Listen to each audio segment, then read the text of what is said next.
इस वीडियो में solid propane की प्रोसेसिंग और टेस्टिंग की बात की गई है। Actually small scale propane processing और एनालिसिस के लिए ज़्यादातर कंपोजिट सॉलिड प्रोपेन्स को चूज़ किया जाता है, जिसे हम एकेडमिक प्रोजेक्ट्स में भी देख सकते हैं।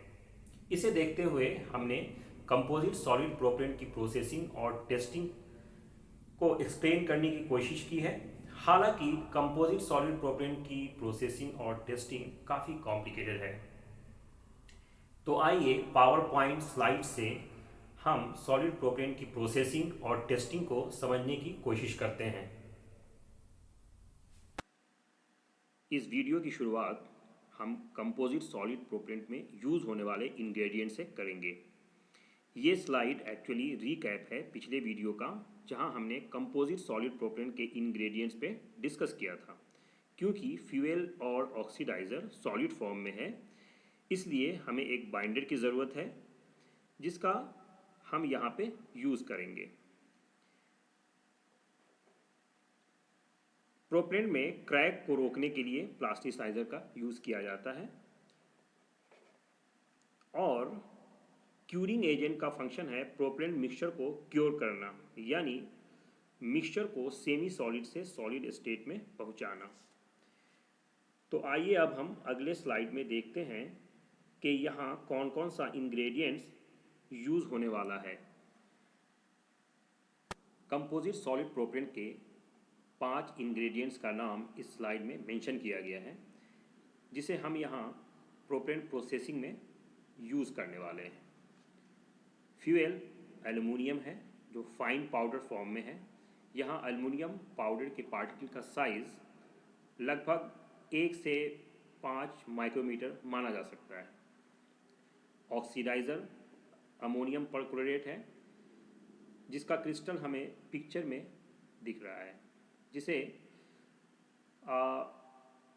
जिसके पार्टिकल का साइज़ एल्युमिनियम पार्टिकल से ज़्यादा है।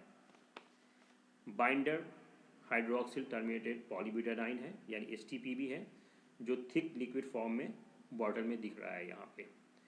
प्लास्टिसाइज़र डाईऑक्टाइल एडिपेट है, ये थिन लिक्विड स्टेट में है। और क्यूरिंग एजेंट आइसोफोरोन डाई आइसोसाइनेट है, ये भी एक थिन लिक्विड स्टेट में होता है। राइट साइड में कंपोजिट सॉलिड प्रोपेन का कंपोजिशन दिया हुआ है। इसमें 5 टाइप के कंपोजिशन का डिटेल्स है।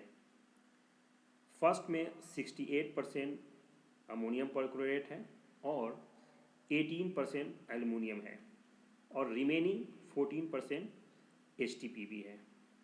एक्चुअली HTPB 3 इंग्रेडिएंट्स का मिक्सचर है यहाँ पे, जो एक साथ हमने 14% लिखा है। ये 3 इंग्रेडिएंट्स कौन कौन हैं? ये हैं IPDI, DOA और HTPB। इसमें 1% IPDI है, 2.3% DOA है, 10.7% HTPB है। इस तरह से ये टोटल 14% होता है।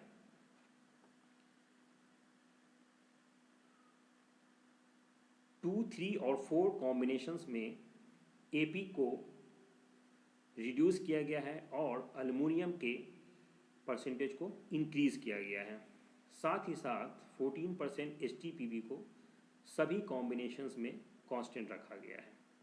हालांकि ये परसेंटेज को भी हम चेंज कर सकते हैं, जैसे कि हम AP और AL के परसेंटेज को चेंज कर रहे हैं, लेकिन 14% एक बहुत ही रिसर्च किया हुआ परसेंटेज है, जो HTPB का परसेंटेज सॉलिड प्रोपेन में यूज़ किया जाता है। यहाँ सैंपल 5 में हम 1:1 रेशियो AP का देख रहे हैं। ये एक्चुअली कोर्स और फाइन पार्टिकल अमोनियम परक्लोरेट को मेंशन करता है।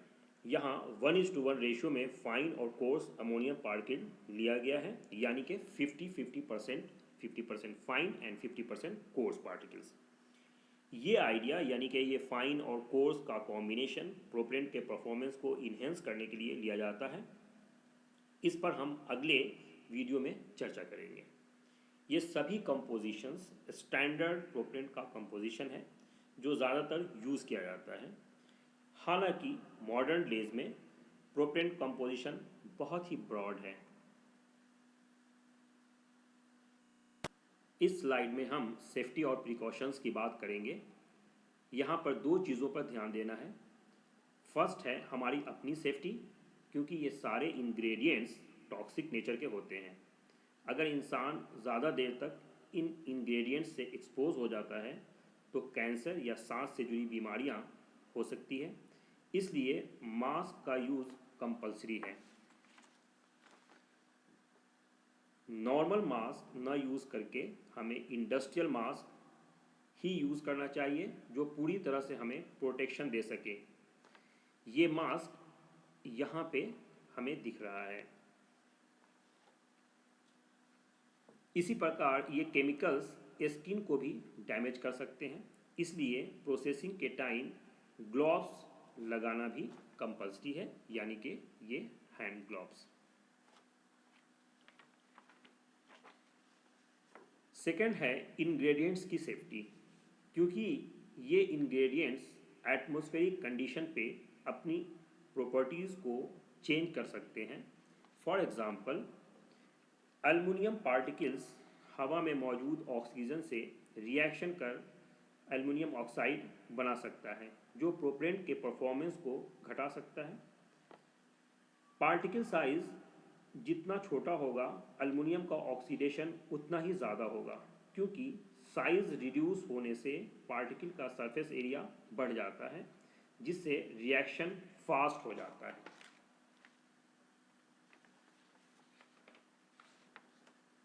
फिर हम IPDI का एग्जाम्पल लेते हैं। ये अगर हवा से कांटेक्ट में बहुत देर तक रह जाता है तो IPDI लिक्विड से सॉलिड बन जाता है। इस तरह केमिकल्स को लोकल एटमॉस्फेयर से होने वाले प्रॉब्लम से बचाने के लिए डेसिकेटर का यूज़ करते हैं। डेसिकेटर यहाँ पे हमें दिख रहा है और यहाँ पे एक ओपनिंग है जहाँ से हम डेसिकेटर के अंदर की हवा को बाहर निकाल कर पूरी तरह से वैक्यूम बना सकते हैं, जिससे उसमें रखे हुए केमिकल को प्रोटेक्ट किया जा सकता है।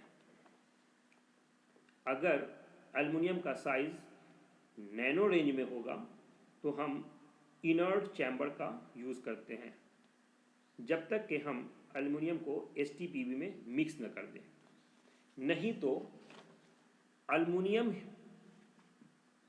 हवा में एक्सपोज्ड होगा और वो पूरा का पूरा ऑक्सीडाइज हो जाएगा, क्योंकि उसका सरफेस एरिया बहुत घट चुका रहेगा।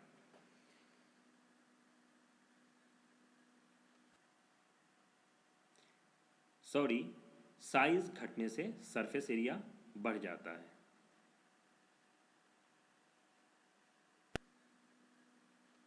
इस तरह सेफ्टी और प्रिकॉशंस को प्रोपेन प्रोसेसिंग के टाइम काफ़ी प्रायोरिटी दी जाती है। इस स्लाइड में मिक्सिंग प्रोसीजर और मिक्सिंग के टाइम लेने वाले प्रिकॉशंस पे बात करेंगे। हमने प्रोपेन प्रोसेसिंग को समझने के लिए सैंपल 1 को चूज़ किया है। यहाँ सभी सैंपल का वेट 13 ग्राम ही रखा गया है। टेबल में हम एक्चुअल और थ्योरेटिकल वेट के कॉलम्स को देख रहे हैं। Actually theoretical weight ingredient percentage को रिप्रेजेंट करता है और एक्चुअल वेट वह है जो हमें वेट मशीन के डायल पर दिखता है। इन दोनों में डिफरेंस वेट मशीन के सेंसिटिव होने की वजह से होता है, क्योंकि इंग्रेडिएंट्स का वेट बहुत कम है, इसलिए हाई प्रिसिशन वेट मशीन का यूज़ किया गया है, ताकि हम कम से कम इंग्रेडिएंट्स को भी माप सकें। इस तरह हमें मिक्सिंग के लिए ग्लास बीकर, स्पैचुला और वेट मशीन की ज़रूरत पड़ती है। सबसे पहले हम STPB का वेट करेंगे, फिर DOA और फिर IPDI का वेट करके तीनों को मिक्स कर लेंगे, यानी सारा लिक्विड को एक साथ कर लेंगे। इसके बाद AP और AL को वेट करके स्पेचुला की मदद से अच्छी तरह से मिक्स कर लेंगे। फिर सॉलिड और लिक्विड मिक्सचर इंग्रेडिएंट्स को 15 to 20 मिनट्स स्पेचुला की मदद से मिक्स करते रहेंगे। ये है एक्चुअली स्मॉल स्केल प्रोसेसिंग का प्रोसीजर, लेकिन लार्ज स्केल प्रोसेसिंग में IPDI को लास्ट में मिक्स किया जाता है, नहीं तो मिक्सिंग के टाइम से ही प्रोपेलेंट क्योर होना शुरू हो जाएगा। ये काफ़ी इम्पोर्टेंट पॉइंट है। अब हम सैंपल नंबर 5 की बात करते हैं, जहां हमें AP फाइन और AP कोर्स को इंक्लूड किया गया है। यहाँ पर मेरे पास दो ऑप्शन है, या तो हम 2 साइज़ का AP परचेज करें या बिग साइज़ के AP को मोटार और पेस्टल से क्रश करके फाइन पार्टिकल बनाएं और फिर 1:1 रेशियो में उसको मिक्स करें। फिर हैंड मिक्सिंग के बाद इन सेमी सॉलिड मिक्सचर को इलेक्ट्रिकली ऑपरेटेड मिक्सर में शिफ्ट करेंगे, जिसे हम अगले स्लाइड में देखेंगे। इस स्लाइड में एक छोटे से मिक्सर को दिखाया गया है। साइज में छोटा होने की वजह से इसे माइक्रो नाम दिया गया है। इसका ब्लेड सिग्मा शेप का होता है, इसलिए इसे सिग्मा ब्लेड टाइप मिक्सर कहा जाता है। इस मिक्सर का एडवांटेज ये है कि अगर मिक्सचर जिसे मिक्स करना है सेमी सॉलिड फॉर्म में है तो मिक्सचर ब्लेड में चिपकता नहीं है, क्योंकि ब्लेड का डिज़ाइन ऐसा होता है कि अगर मिक्सचर एक ब्लेड में चिपकता है तो दूसरा ब्लेड उसे हटा देता है। ये ऐसा इसलिए पॉसिबल है क्योंकि दोनों ब्लेड के बीच का गैप निग्लिजिबल होता है, इसलिए ब्लेड रोटेशन के टाइम दोनों में से किसी भी ब्लेड पर कुछ भी चिपक कर नहीं रह सकता है। एक टॉर्क मोटर की मदद से ब्लेड को रोटेट किया जाता है, जहां ब्लेड का स्पीड 50 RPM सेट किया जाता है। क्योंकि IPDI मिक्सचर के स्टार्टिंग में ही मिक्स किया गया है, इसलिए मिक्सिंग के टाइम मिक्सचर थिक होना शुरू हो सकता है। इससे निपटने के लिए हम माइक्रो मिक्सर के आउटर केसिंग में गैप रखकर हॉट वाटर सर्कुलेट कर सकते हैं। इस आइडिया से मिक्सिंग को इम्प्रूव किया जा सकता है। माइक्रो मिक्सर का मिक्सचर के साथ 30 मिनट तक रन किया जाता है। एक्चुअली प्रोपेलेंट प्रोसेसिंग में मिक्सर का रोल बहुत इम्पॉर्टेंट है। प्रॉपर मिक्सिंग न होने पर प्रोपेलेंट की प्रॉपर्टी और परफॉर्मेंस अफेक्टेड हो सकता है। इस स्लाइड में हमें एक सिलेंड्रिकल चैम्बर और एक प्लंजर टाइप की बॉडी दिख रही है। ये एक्चुअली में डिगैसिंग चैम्बर है। मिक्सचर को मिक्सर से केयरफुली निकालकर हम इस सिलेंड्रिकल चैम्बर में ड्रॉप करते हैं और फिर प्लंजर में बने थ्रेडेड कवर को हम चैम्बर में टाइट कर इस प्लंजर को नीचे की तरफ पुश करते हैं। इस प्लंजर के इनर एंड आउटर केसिंग में हॉट वाटर सप्लाई करने का प्रोविज़न रखा जाता है और जो हॉट वाटर होता है वो 60 से 90 डिग्री C के आसपास होना चाहिए, जो through out the process constant होना चाहिए। ये वाइट वाला पाइप हॉट वाटर बाथ के इनलेट एंड आउटलेट से कनेक्टेड है। ये डिगैसिंग चैम्बर का इनलेट है और ये हॉट वाटर बाथ के आउटलेट से कनेक्टेड है और हॉट वाटर बाथ का इनलेट डीगैसिंग चैम्बर के आउटलेट से कनेक्टेड है। ऐसा इसलिए है ताकि हॉट वाटर को बाथ से चैम्बर में कंटिन्यूसली सर्कुलेट किया जा सके। मिक्सिंग के टाइम मिक्सचर में गैस या एयर ट्रैप कर सकता है, जिसे निकालने के लिए डिगैसिंग चैम्बर वैक्यूम पंप से कनेक्टेड होता है। ये है हमारा वैक्यूम पंप। ये ब्लैक पाइप वैक्यूम पंप से यहाँ से कनेक्टेड होता है।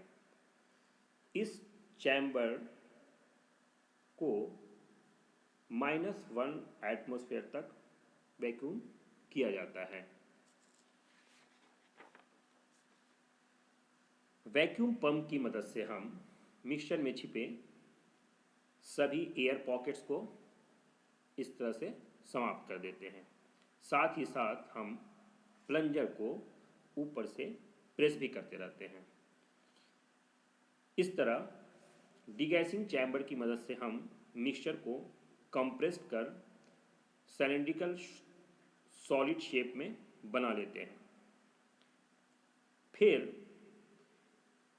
इस सिलिंड्रिकल मिक्सचर को सेम डायमीटर के प्लास्टिक बॉटल में शिफ्ट कर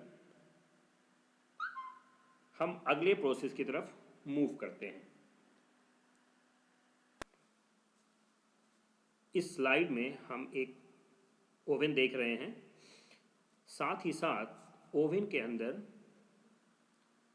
प्रोपेलेंट से भरा हुआ बोतल भी हमें दिख रहा है। इस ओवन की ख़ास बात यह है कि इसमें हम प्रोपेलेंट रखकर वैक्यूम कर सकते हैं। प्रोपेलेंट की प्रोसेसिंग में ओवन भी एक इम्पॉर्टेंट इक्विपमेंट है जिससे प्रोपेलेंट को गुजरना पड़ता है। अगर हम ये कहें कि प्रोपेलेंट को भी केक या बिस्किट की तरह बेक किया जाता है तो ये कहना मेरा गलत नहीं होगा। प्रोपेलेंट मिक्सचर को ओवन में शिफ्ट करने के बाद डोर को क्लोज कर ओवन को वैक्यूम पंप से कनेक्ट कर देंगे और फिर प्रेशर गेज को देखते हुए ओवन को -1 एटमॉस्फेयर पे सेट कर देंगे। ओवन को वैक्यूम इसलिए किया जाता है ताकि मिक्सचर का लोकल एटमॉस्फेयर से कनेक्शन कट किया जा सके और एक कांस्टेंट सराउंडिंग कंडीशन पर क्यूइंग प्रोसेस को पूरा किया जा सके। वैक्यूम के बाद ओवन को 60 डिग्री सी पे सेट किया जाता है और ओवन को लगातार इसी टेम्परेचर पे 6 डेज रन किया जाता है। फिर 6 डेज के बाद बॉटल को ओवन से बाहर रूम टेम्परेचर पे लगभग 15 से 20 दिन के लिए छोड़ दिया जाता है। ये ड्यूरेशन IPDI के परसेंटेज पे डिपेंड करता है, जो यह फिक्स करता है कि प्रोपेलेंट कितने दिनों में पूरी तरह से सॉलिड बन जाएगा। तो इस तरह से कंपोजिट सॉलिड प्रोपेलेंट की प्रोसेसिंग कंप्लीट होती है। इस स्लाइड में हम कंपोजिट सॉलिड प्रोपेलेंट देख रहे हैं जिसे बॉटल से बाहर निकाला गया है। बॉटल का इंटरनल सरफेस स्मूथ होने की वजह से प्रोपेलेंट सरफेस काफ़ी शाइन करता हुआ हमें यहाँ पे दिख रहा है। अगर हम प्रोपेलेंट को कट करके जलाएं तो ये ब्राइट फ्लेम के साथ जलेगा। साथ ही साथ बर्निंग एल्युमिनियम पार्टिकल्स, जिसे बर्निंग एग्लोमेरेट्स भी कहते हैं, प्रोपेलेंट के बर्निंग सरफेस से जलता हुआ इजेक्ट होता हुआ हमें दिखाई पड़ेगा, जिसे हम इस पिक्चर में आसानी से देख सकते हैं। हमने प्रोपेलेंट बना लिया है। अब हम सॉलिड प्रोपेलेंट की टेस्टिंग की बात करेंगे। ऐसे तो प्रोपेलेंट का परफॉर्मेंस जानने के लिए टेस्टिंग की काफ़ी लंबी लिस्ट है, जिसमें प्रोपेन का pre and post burning analysis शामिल है।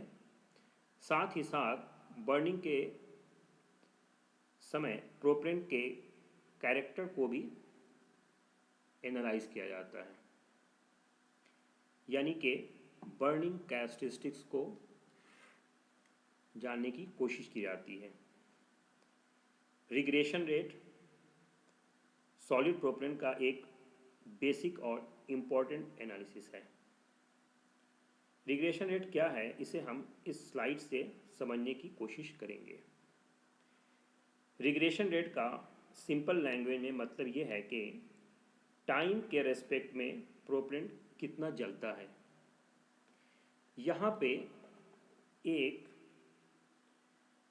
सिगरेट का पिक्चर है, जिससे हमें रिग्रेशन रेट समझने में आसानी होगी। अगर ये सिगरेट 5 मिनट में पूरा वाइट पोर्शन यहाँ से यहाँ तक जल जाता है और वाइट पोर्शन का लेंथ 5 सेंटीमीटर है, यानी कि यहाँ से यहाँ तक का लेंथ 5 सेंटीमीटर है, तो इस सिगरेट का regression rate 1 centimetre per minute होगा। क्योंकि time is equal to distance by velocity होता है, हम वेलोसिटी को रिग्रेशन रेट से रिप्लेस कर सकते हैं, जो सिगरेट जलने की स्पीड होगी। क्योंकि वेलोसिटी का और रिग्रेशन रेट का यूनिट सेम है, इसलिए हम वेलोसिटी को रिग्रेशन रेट से रिप्लेस कर सकते हैं और रिग्रेशन रेट को हम आर से रिप्रेजेंट कर रहे हैं। इस तरह से regression rate is equal to burning length divided by burning time होगा। इस तरह से सिगरेट का रिग्रेशन रेट निकाला गया है यहाँ पे, जो 1 सेंटीमीटर पर मिनट है। प्रोपेन का रिग्रेशन रेट जनरली पर सेकेंड में निकाला जाता है, और इसे हम कैसे निकालते हैं वो हम नेक्स्ट स्लाइड में देखेंगे। इस स्लाइड में रिग्रेशन रेट मेजरमेंट करने का इक्विपमेंट को दिखाया गया है। ये एक क्लोज चैम्बर है जिसे विंडो बॉम्ब कहते हैं। इसमें चैम्बर के अंदर देखने के लिए विंडो होता है, जो यहाँ पे दिख रहा है। इस विंडो में थिक क्वार्ट्ज प्लेट लगा होता है। यह एक हाई प्रेशर नाइट्रोजन रेगुलेटर है, जो नाइट्रोजन सिलेंडर से जुड़ा रहता है, और ये नाइट्रोजन के प्रेशर को कंट्रोल कर विंडो बॉम्ब में सप्लाई करता है। विंडो बॉम्ब काफ़ी स्ट्रॉन्ग होता है। इस विंडो बॉम्ब को हम 200 बार तक प्रेशराइज कर सकते हैं। यहाँ पर तीसरा इक्विपमेंट है टाइमर मशीन, जो बर्निंग टाइम मेज़र करने के लिए यूज़ किया जाता है। क्योंकि सॉलिड प्रोपेन रॉकेट चैम्बर के अंदर होता है, जहाँ हाई प्रेशर और हाई टेम्परेचर होता है, उस कंडीशन में प्रोपेन का रिग्रेशन रेट क्या होता है वो विंडो बॉम्ब का यूज़ करके जाना जा सकता है। क्योंकि विंडो बॉम्ब को प्रेशराइज कर हम कुछ सिमिलर एटमॉस्फेयर बना सकते हैं, और इस तरह बर्निंग प्रोपेलेंट के लोकल एटमॉस्फेयर को डिफरेंट प्रेशर पे सेट कर सकते हैं। नेक्स्ट स्लाइड में प्रोपेलेंट को विंडो बॉम्ब के अंदर कनेक्शन को कैसे सेट किया जाता है उसे समझने की कोशिश करेंगे। इस स्लाइड में हम विंडो बॉम्ब के अंदर का सेटिंग्स देख रहे हैं। हमें क्या करना है कि प्रोपेलेंट को कट करना है।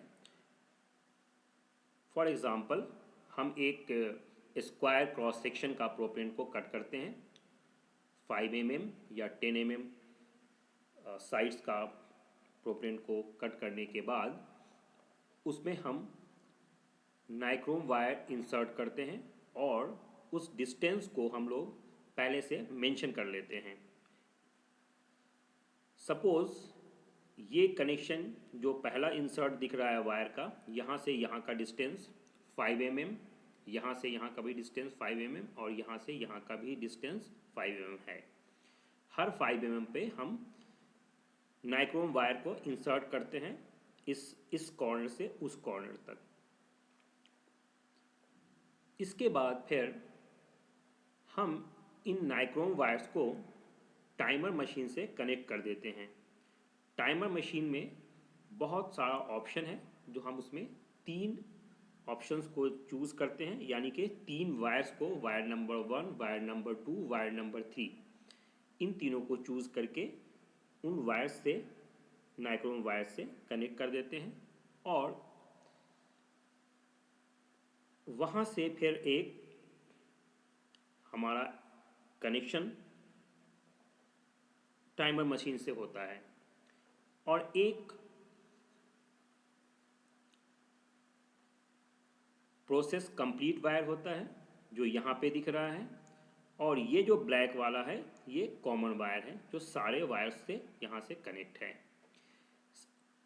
जब हमें प्रोपेन को टेस्ट करना होता है तो ये सेटअप बना करके हम चैम्बर के अंदर फिक्स कर देते हैं, चैम्बर को क्लोज कर देते हैं और उसके बाद जिस प्रेशर पे मुझे बर्निंग रेट फाइंड आउट करना है उस प्रेशर के लिए हम चैम्बर को नाइट्रोजन से प्रेशराइज करते हैं। हम किसी और भी इनर्ट गैस से प्रेशराइज कर सकते हैं। उसके बाद फिर हम वायर जो कनेक्टेड है उससे हम बैटरी के द्वारा 12 वोल्ट का करंट यहाँ पे सप्लाई करते हैं। तो सबसे पहले ये प्रोपेन का टॉप सरफेस बर्न होना शुरू होता है और ये बर्न हो करके नीचे की तरफ बढ़ता है। नीचे की तरफ आने के बाद ये वायर नंबर 1 के पास पहुंचता है, क्योंकि प्रोपेन की बर्निंग से जो हीट प्रोड्यूस हो रहा है उससे ये वायर कट हो जाता है। जैसे ही ये कट होता है ये एक सिग्नल इस टाइमर मशीन को भेजता है और उसके बाद फिर से प्रोपेन, ऑलरेडी ये प्रोपेन तो जल ही रहा है, चलते चलते ये दूसरे पॉइंट पर आता है। फिर जब दूसरे पॉइंट पर आता है तो ये वायर कट हो जाता है और ये टाइमर मशीन को एक सिग्नल भेजता है। फिर जब ये propane burning surface third point पे आता है, यानी कि थर्ड वायर के पास आता है, तो थर्ड वायर कट हो जाता है और फिर ये टाइमर मशीन को थर्ड सिग्नल भेजता है। इस तरह से टाइमर मशीन के पास 3 टाइम कलेक्ट हो जाता है। वो टाइम यहाँ से यहाँ तक जलने में कितना टाइम लगा और यहाँ से यहाँ तक जलने में कितना टाइम लगा। इस तरह से हम प्रोपेन का बर्निंग टाइम निकालते हैं और हमें लेंथ पता है यहाँ से यहाँ का क्या लेंथ है। इस तरह से हमारे पास लेंथ भी रहता है और हमारे पास टाइम भी रहता है। तो हम regression rate length by burning time करके निकाल सकते हैं और इस तरह से सॉलिड प्रोपेन का विंडो बॉम्ब के द्वारा रिग्रेशन रेट इवैल्यूएट किया जाता है।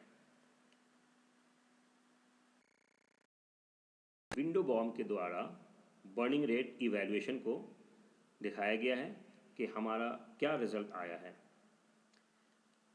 यहाँ पे हमें 2 प्रेशर दिख रहा है, एक 40 बार एक 70 बार। तो सबसे पहले हम विंडो बॉम्ब को नाइट्रोजन की सहायता से 40 बार पे सेट करते हैं और हर प्रोपेन को हम 2 बार टेस्ट करते हैं। फिर हम विंडो बॉम्ब को 70 बार के लिए सेटअप को तैयार करते हैं और फिर उसी तरह से हर सैंपल को हम 2 बार टेस्ट करते हैं ताकि रिजल्ट की रिपीटेबिलिटी या एरर को देखा जा सके और समझा जा सके। यहाँ पे जो रिज़ल्ट दिया हुआ है ये एकदम एग्जैक्ट वैल्यू नहीं है, क्योंकि ये मेरा अपना रिज़ल्ट है। तो इसकी सिक्रेसी को मेंटेन करने के लिए हमने इस वैल्यूज़ को क्लोज दिखाया है, ना कि एग्जैक्ट वैल्यू दिखाया है। हालांकि ये वैल्यूज़ आपको बर्निंग रेट का वैल्यू क्या होगा इस कंपोजिशन के लिए उसका एक आइडिया दे सकता है। Small scale composite solid propane की प्रोसेसिंग और टेस्टिंग को देखा समझा। अब अगले स्लाइड में हम लोग लार्ज स्केल प्रोडक्शन में यूज़ होने वाले कंपोजिट सॉलिड प्रोपेन के कुछ इंपॉर्टेंट इक्विपमेंट्स को देखने वाले हैं। तो आइए आगे की स्लाइड की तरफ मूव करते हैं। यहाँ पे हम लोग लार्ज स्केल मिक्सिंग को देख सकते हैं। ये एक बिग साइज मिक्सर है और इसमें भी सिग्मा ब्लेड की तरह ब्लेड है। यहाँ पर हम ब्लेड का एग्जैक्ट पिक्चर देख सकते हैं और ये इसका एक डिज़ाइन पिक्चर है। और यहाँ पे हमें सेमी सॉलिड फॉर्म में प्रोपेन दिख रहा है। इसी तरह से हम दूसरे स्लाइड में आते हैं। यहाँ पे हम लोगों को लार्ज स्केल कास्टिंग चैम्बर दिख रहा है। ये एक मल्टीपल कास्टिंग सिस्टम है और यहाँ पे हम प्रोपेन को एक चैम्बर से दूसरे चैम्बर में कास्टिंग के लिए शिफ्ट कर रहे हैं। और ये यहाँ पे एक लार्ज स्केल ओवन दिख रहा है। तो इस तरह से हमने लार्ज स्केल प्रोपेन प्रोडक्शन में यूज़ होने वाले इम्पॉर्टेंट इक्विपमेंट्स को देखा और समझा कि किससे क्या होता है। ये हमारा मेजर रेफरेंसेस है जिसे हमने इस वीडियो को बनाने में यूज़ किया है।